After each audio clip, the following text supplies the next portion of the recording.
y'all, it's SheRea. What's up? Back with another video.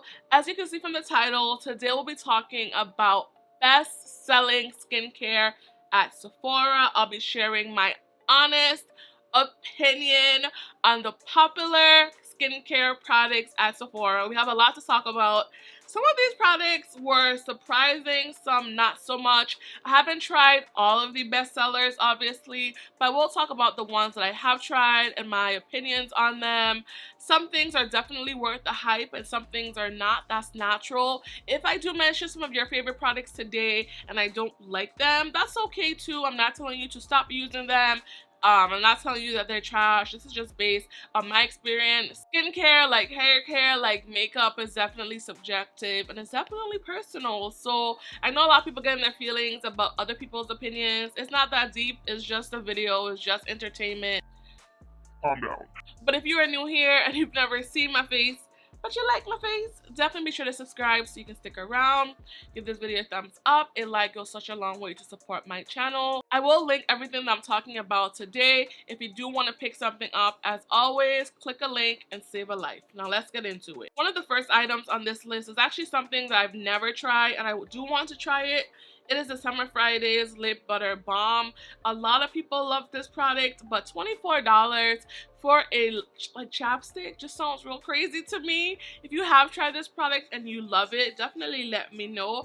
Obviously, I buy like luxury high-end makeup skincare, but something about paying over $20 for a lip balm just sounds real freaking crazy. But I digress. Let's keep moving. The Glow Recipe Watermelon Glow PHA and BHA Pore Tight Toner, 100% worth the hype. I actually mentioned this product in my top toners video. If you haven't seen that video, you can definitely check it out. This toner is amazing. It has 4K reviews on Sephora and it has 4 stars. To me, this is a 5-star product. It does have some fragrance in it, so if you're not keen to using fragrance, you may want to stay away from it. But even though it does have exfoliants in it, it's so gentle enough to use every day, and it's so plumping, so moisturizing. The answer is hell yes. It's so good. Like, I love it. I really do. Tatcha Dewy Skin Cream Plumping and Hydrating Moisturizer.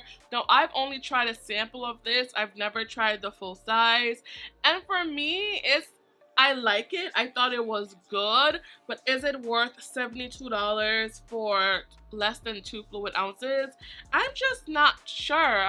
Again, I do spend money on skincare. You know, I love my SK2, but this to me was just okay. I think you can find better moisturizers. If you want a video on my favorite moisturizers, let me know. There's some good moisturizers in Western skincare as well as Eastern skincare. It's a nice product. If you want to splurge on it, it's cool, but it didn't blow me away. I didn't feel like I had to have it, so it's just meh for me. The Ordinary Hyaluronic Acid 2% and B5 Hydrating Serum. This is something that I bought when I first got into skincare because everyone said you have to have hyaluronic acid in your skincare routine. But at this point, you do not need a separate hyaluronic acid serum. There's hyaluronic acid in almost everything now, just like there's niacinamide in everything. So I definitely don't think you need a separate serum. If you're a ride or die for a hyaluronic serum, I definitely prefer the one from Good Molecules. It's my favorite. If you want something from Sephora, I also prefer the one from the Inky List over the one from the Ordinary. I think a lot of us have just graduated from the Ordinary, honestly, so yeah, we've moved on. The Paula's Choice Skin Perfecting 2% BHA Liquid Exfoliant. I love this product. I use it today on my skin because I have like this awful pimple that doesn't want to go away. Not something I use often in my skincare routine, but once my skin is looking crazy or is acting up, I pull this out right away. It is, of course, on the more expensive side because it is Paula's Choice. It is at Sephora, but it's a great product. Highly recommended. The Glow Recipe Watermelon Glow Niacinamide Dewdrops. This is something else. I haven't tried the full size. I've tried a sample, and I know folks love it, but it's not bad. Once you've tried Asian Beauty and you've tried Asian Beauty serums and essences, there's nothing about this that excites me. I know a lot of people say it gives you immense glow. I don't really really get that from it. I still have my sample. I don't even reach for it. I may need to keep trying it, but I've used it several times and I've never been like, whoa. You know, it hasn't wowed me, honestly. I know folks love it, but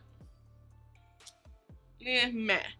The Youth to the People Superfood Antioxidant Cleanser, you all should already know I love this product. I've raved about it. Yes, it's expensive, and you definitely don't have to spend a lot of money on cleansers because you literally just rinse them down the drain. But if you're looking for a luxurious moment, I love this one from Youth to the People. I've raved about it so many times on my channel, and I stand. Drunk Elephant Proteiny Polypeptide Moisturizer. This definitely has a cult following in the skincare community. This was sent to me in PR, and I honestly didn't love it. It took me forever to go through it because one, you don't really need a lot, and two, I wasn't really reaching for it. I found that it got foamy regardless of what was underneath it. I just don't think it was spectacular. Apparently they changed the formula at some point, and obviously I got a newer formula, and it just was okay. And for $68, almost $70, it needs to impress me. Like the Charlotte Tilbury Magic Cream, that's also expensive, but it's like, whoa, when you put it onto your skin. Tatcha and Drunk Elephant is just like, you know, meh, you know? Not something that I'm totally in love with. The Ordinary Niacinamide Oil Control Serum. This, again, not my favorite. I don't think you need a separate niacinamide serum at this point. If you do want a separate one, I, again, would recommend the one from Good Molecules instead. The Ordinary Glycolic 7% Exfoliating Toning Solution.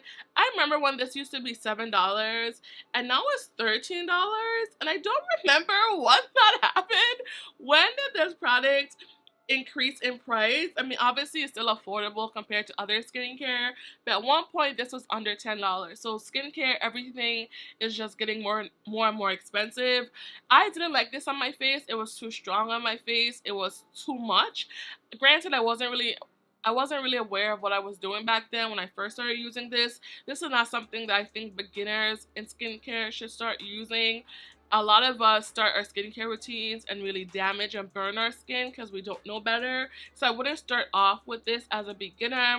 I did like it under my underarms. I wouldn't use it every day, maybe a few times a week. It definitely did help to keep the funk down, so it is good as a deodorant, but I would still recommend the one from Good Molecules a little bit more just because it is, I think it's like 3%, so it's definitely not as strong as this one.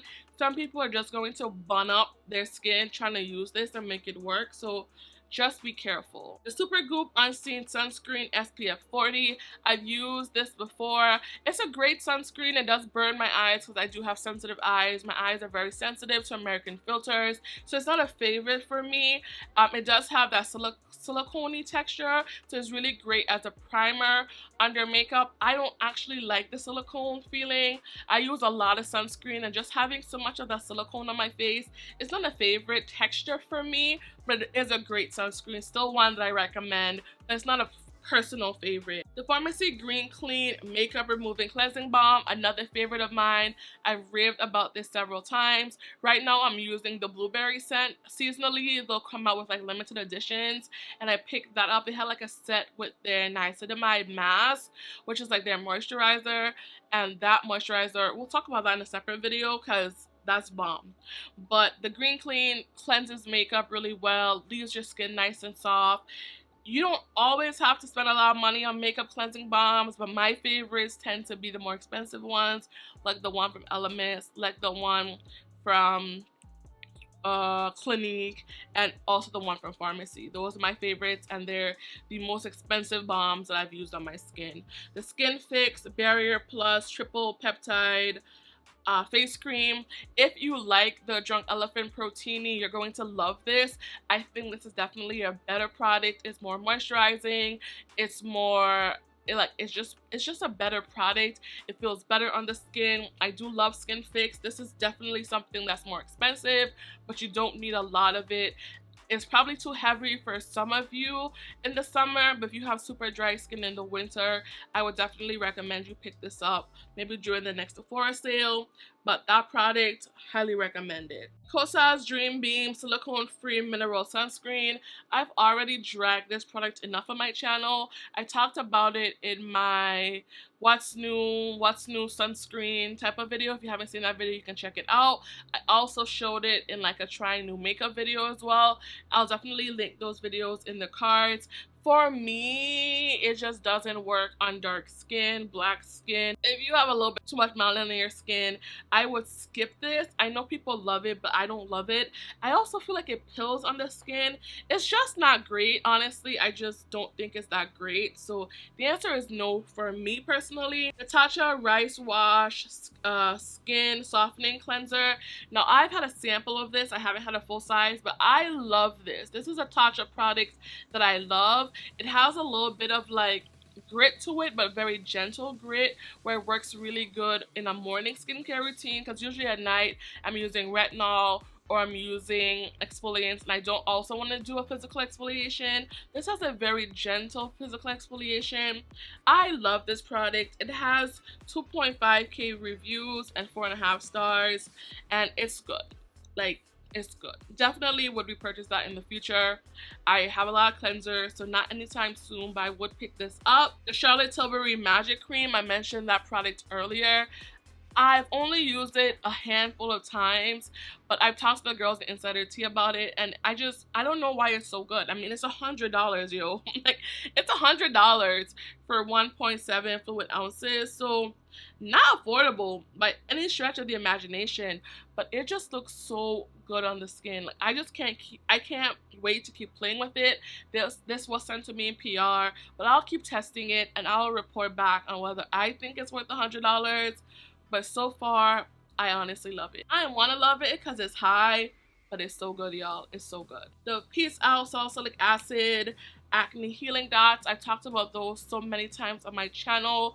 I love using them to help treat my acne above the skin. If you have acne, if you have active breakouts, that's so good. The Innisfree Daily UV Defense Invisible Broad Spectrum SPF 36. This is going to be one of the more affordable sunscreens at Sephora, period. Honestly, one of the better affordable sunscreens, American sunscreens, period. This glides into the skin. It does have a bit of a glow, but even if you have oily skin, it's definitely going to work for you. I also mentioned this in one of my sunscreen videos, and this is amazing. It's so good. It just burned my eyes after like the second or third layer, but that's very common. But if you don't have sensitive eyes and you want something that you can pick up from Sephora, this is this is her. So good. And lastly is the Fenty Skin Hydra Visor Face Moisturizer.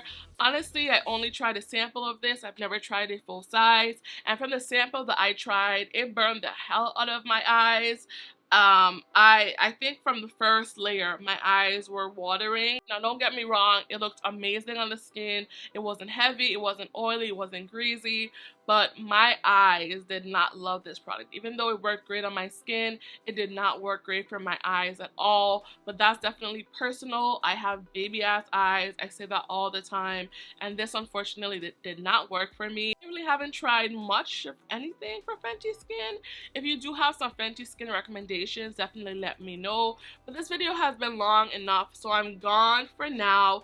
Let me know what skincare you always pick up from Sephora, or the skincare that you stay away from at Sephora. I definitely would love to know down below. If you want to see a video like this from Ulta or Walmart or Target, give this video a thumbs up and definitely comment down below so I can know that's the type of content that you want to see. Don't forget to click a link and save a life if you do plan to pick something up, and I'll talk to y'all later. Peace. Bye, y'all.